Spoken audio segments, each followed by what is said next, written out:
Okay, so picture this. It's Tuesday morning, it's like 7:45, and you were already 10 minutes late. Oh boy. You're trying to get everyone out the door, you've got coffee in one hand, keys in the other, and your 4-year-old is just on the floor, meltdown. Mm-hmm. And it's not because you said no to candy, it's because the seam on their sock feels wrong. The sock crisis. Yeah. It's a classic. Or maybe it's the 7-year-old at a birthday party. All right. They're just standing at the door, they see the balloons, they hear the music, but they just freeze. They physically can't walk in because the noise is like a wall. And if you're the parent in that moment, you go through this whole cycle of emotions, don't you? First, it's just frustration. Total frustration. And then you look at the other kids who are all fine, and you start thinking, is my kid just being difficult? Do they need to toughen up? Or the really tough one, which I think we've all felt, is, did I do something wrong? Is this my fault? Did I break them? Yeah, that's the one. What's the heavy one? So, for this deep dive, we're looking at a guide called Raising a Sensitive Child in a Busy World. And the main takeaway seems to be, no, you didn't break them. Right. And no, they're not doing it on purpose. But I have to ask, because we hear these terms, is this a diagnosis? Are we talking about some kind of disorder here? That's probably the biggest misconception. And it's so important to clear this up right away. No, it is not a disorder. It's not in the DSM. It's not a label for bad behavior. What we're talking about is the highly sensitive child, or HSC. HSC. And it's a biological temperament trait. It's found in like 15 to 20% of the population. So when you say temperament, we're talking about hardware, not software. Precisely. It's hardware. The source material really emphasizes that this is innate. So they're born with it. Yes. Yeah. It often shows up in infancy. These are the babies who startle really easily at loud sounds or who just stare like so intensely at faces. It's not something a parent created. Which is a relief, but also kind of daunting.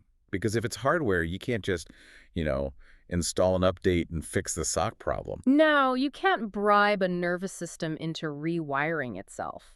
But you can understand the wiring. And researchers break it down into 4 specific pillars. Okay, let's walk through those. Because I think a lot of people might just think, oh, my kid's just observant or shy. What's the first one? The first one, and this is really the engine driving everything else, is depth of processing. Depth of processing. This is key. When a sensitive child walks into a room, they're not just seeing chairs and tables, they're analyzing. They notice the texture of the fabric on the chair, the way the light is hitting it. And they're connecting it to other things. Yes, unconsciously comparing it to a chair they saw at their grandma's house 3 months ago. Wow, that sounds exhausting. It is. It takes a huge amount of cognitive energy. That's why they can seem slow to make decisions. You ask chocolate or vanilla, and they just freeze. It's not that they're being difficult. Their brain is just crunching a ton of data. Exactly. Data that other kids just filter out, which leads right into the second pillar, overstimulation. Makes sense. If you're processing more, you're going to get overwhelmed faster. It's just simple math. If your hard drive is processing 10 times the data, it's going to fill up 10 times faster. Yeah. A noisy classroom that's fun for one kid is just total sensory chaos for an HSC. Okay, that tracks. What about the emotional side of it? Because the meltdowns feel so big, so emotional. That's pillar 3, emotional reactivity. These kids live in high definition. The highs are just ecstatic. They feel joy so intensely. But the lows are crushing. And empathy too, right? Oh, huge empathy. These are the kids crying because a character in a movie got their feelings hurt. I've seen that. And the fourth one? Sensitivity to subtleties. Yeah. This is both their superpower and their kryptonite. How so? They notice the tag on the shirt that you don't feel. They hear the hum of the fridge you've tuned out. And they feel the shift in your tone of voice, even if it's tiny. The guide uses this great analogy of a volume dial. That really helped me get it. It's the best way to picture it. Most people have their sensory volume dial set to, say, a 5 or a 6. Oh, comfortable middle. Right. Sensitive kids have theirs locked at a 10. They get the exact same input, same lights, same sounds, but for them, the output is amplified. So when they cover their ears, they're not being dramatic. To them, it really is deafening. Exactly. I do have to ask, though, because this sounds a lot like anxiety. I can't go in there, the lights are too bright. Is this just a nicer word for anxiety? That's a really important line to draw. Sensitivity is a trait. It's about how you process what's happening right now. The sock hurts now. The lights are bright now. Yes. Anxiety is usually fear of what might happen in the future. What if I drop my ice cream? What if no one plays with me? But they can feed each other, I'm guessing. Oh, absolutely. If a sensitive kid is constantly overwhelmed by the now, They start to dread the future, and that can lead to anxiety. But the root cause is the sensitivity. So you have this high-resolution brain in a standard definition world, and that world is loud and fast. The guide talks about the mechanics of overwhelm using a bank account idea. Can you break that down? For sure. Think of your kids' cognitive resources, like patience, focus, emotional control, as money in a bank account. Okay. Every child wakes up with a certain balance, but for a sensitive child, the cost of living is just way higher. Because they're paying for things other kids get for free. Precisely. A normal school day fluorescent lights, loud hallways, social stuff. For one kid, those things cost pennies from their account. For a sensitive child, the lights alone might cost $5 an hour. By 2 p.m., they are bankrupt. And this explains the after-school collapse. Yes. I think every parent has seen this. The teacher says, oh, they were a perfect angel all day. Then they get in the car and boom, full explosion. And it feels so personal. You think, why do you save your absolute worst behavior for me? Right. I'm the one who loves you. But the guide completely flips that. It says it's not manipulation, it's actually safety. How is screaming at me safety? Because home is the only safe place to let go. They've been spending every last cent in that bank account all day to function and mask at school. The second they see you, their nervous system just goes, okay, we're safe. We can stop holding it in. Release. So if my kid falls apart the minute they see me, Yeah. it's a compliment. A really twisted compliment. In a biological way, yeah. It means you're their safe harbor, their fight or flight system has a hair trigger, and you're the signal that the fight is over. Okay, I'll try to remember that next time. But let's talk about when that release goes too far. The guide makes this really crucial distinction between a tantrum and emotional flooding. This is so important. I honestly thought they were the same thing. Most people do. But treating them the same is why so many discipline strategies just fail with these kids. So what's the difference? A tantrum is strategic. It's goal-oriented. I want the toy. I don't want to leave. The child is still kind of in control, checking to see if it's working. Their upstairs brain is still online. Okay, so that's a tantrum. What's flooding? Flooding is a total system crash. The prefrontal cortex, the logic and reasoning part of the brain, is literally offline. Gone. It's gone. The child isn't trying to get anything anymore. They're just drowning in cortisol. They might look panicked or glassy-eyed. And this is why saying calm down is like talking to a brick wall. It's worse than a brick wall. You're trying to use logic on a brainstem. It's like trying to teach algebra to someone who's being chased by a bear. The logic center is just shut down. Completely. And anything you say just adds more noise to a system that's already maxed out. So what on earth are you supposed to do? If I can't reason with them and I can't use consequences, do I just stand there? The guide calls it the normalize but don't excuse approach. Ugh. But in the immediate moment, the tactic is stop talking. That goes against every single parenting instinct I have. My instinct is to fix it, to lecture. I know, it feels so passive. But verbal processing requires brain power the child just doesn't have in that moment. So you reduce the input, dim the lights, turn off the TV. Just make everything quieter. And offer a calm presence, this co-regulation. You are lending them your calm nervous system because theirs is offline. And you just wait. And you don't teach a lesson. Yeah. No, we don't hit. Not while they're drowning. That comes later. That's the don't excuse part. Once the storm passes and it takes longer for sensitive kids to recover, then you talk. After they're calm. Right. Then you can say, I know you are overwhelmed, but it's not okay to hit. You have to wait for the logic center to come back. That's a game changer. Yeah. It's all about timing. But, you know, we'd rather avoid the crash in the first place.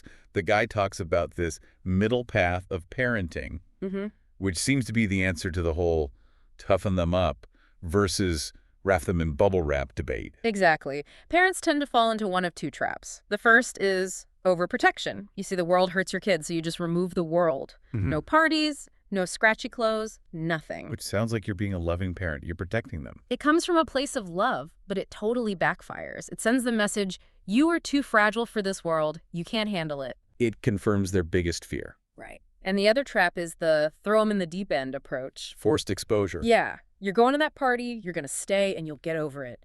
For a sensitive child, that doesn't build resilience. That just causes trauma. They don't learn to swim. They just learn to be terrified of the water. You got it.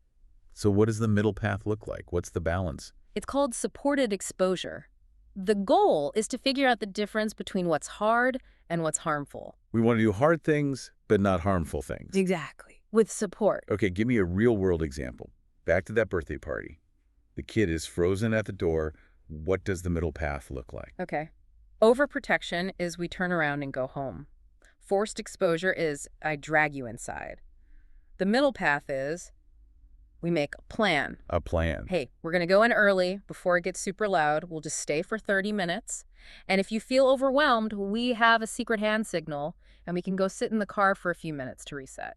I love that. You're validating their feeling. I know this is hard, but you're also saying, and I know you can handle it with my help. Precisely. You're building that distress tolerance muscle. You want to stretch it, not snap it. Okay, let's get into some more of those practical, nitty-gritty strategies. Because life doesn't always let you customize a party appearance. Transitions, for instance. Why are transitions such a nightmare? It goes back to that depth of processing. When a sensitive child is playing or reading, they're in it, like deeply immersed. Total focus. And pulling them out of that focus feels physically jarring. It's like being woken up from a deep sleep with a bucket of cold water. So the usual 5-minute warning isn't enough. Vague warnings don't really work. The guide suggests being super concrete. Instead of 5 more minutes, you say, in 5 minutes, we are going to put the red block on top of the tower, turn off the TV, put on your shoes, and then get in the car. You're walking them through the steps before they happen. You're building a bridge for their brain to cross from one activity to the next. It's so actionable. What about after a busy day? How do you manage the fallout? This is where decompression is non-negotiable. The guide says for sensitive kids, quiet time isn't a luxury. It's a medical necessity. It really is. It's how they refill that bank account. So you front-load the preparation for an event and you backload the recovery time after. And there was one more analogy I loved, the fire drill. Yes. This is about teaching coping skills. You can't teach a kid deep breathing when they're already melting down. You can't teach a fire drill during a fire. Right. You have to practice those skills like the 5, 4, 3, 2, 1 grounding technique or belly breaths when they're calm and happy. Make it a game. So when the real smoke alarm goes off in their head, the muscle memory is there. It's all about preparation. I want to zoom out for a second because we've talked a lot about the challenges, the meltdowns. It can feel a bit heavy. It can. But the material pivots to something really optimistic called differential susceptibility.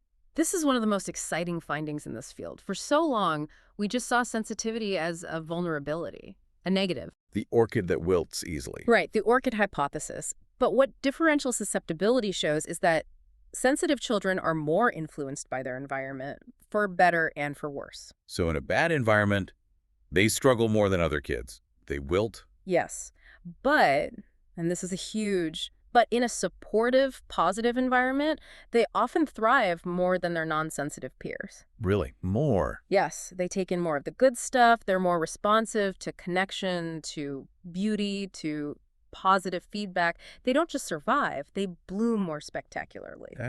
That's beautiful. That means all this extra work, all the co-regulating and planning, it pays off double. It absolutely does. The research shows sensitive kids from supportive homes tend to have better social skills, better health, and even higher academic achievement. That gives me goosebumps. And as they get older, these traits become huge strengths, right? Oh, massive strengths. The deep processing becomes wisdom and insight. The emotional intensity becomes profound empathy. That sensitivity to subtleties makes them incredible artists or leaders or scientists, anyone who needs to spot patterns that others miss. So resilience for a sensitive kid doesn't mean toughing it out. No, not at all. Resilience for a sensitive person is self-knowledge. It's knowing, I can handle this big event, but I'm going to need 10 minutes of quiet after. It's understanding their own wiring. So what does this all mean for the parent listening, the one who's still thinking about the sock incident this morning? It means the goal isn't to change your child's volume dial. You can't. The goal is to teach them how to adjust it themselves. And to teach them that their sensitivity isn't a flaw. Exactly. And maybe to remember that if that's your life, the message here is so clear. Your child isn't giving you a hard time. They're having a hard time. That's it, right there. They're navigating a world that wasn't built for them, and you get to be their guide. As we wrap this up, I want to leave everyone with a thought from the source that really stuck with me. Our world praises toughness. We like things fast, loud, thick-skinned. But what if the sensitive child's ability to feel so deeply isn't a weakness at all? What if it's actually a superpower? It really is. I mean, in a world that can feel so disconnected, the ability to truly feel, to empathize, to notice the small things, that's the most human thing there is. So maybe the world doesn't need your kid to toughen up. Maybe the world needs more people who feel things this deeply. Couldn't agree more. That's it for this deep dive. We hope this helps you navigate those sock scenes and birthday parties just a little differently next time. Thanks for listening.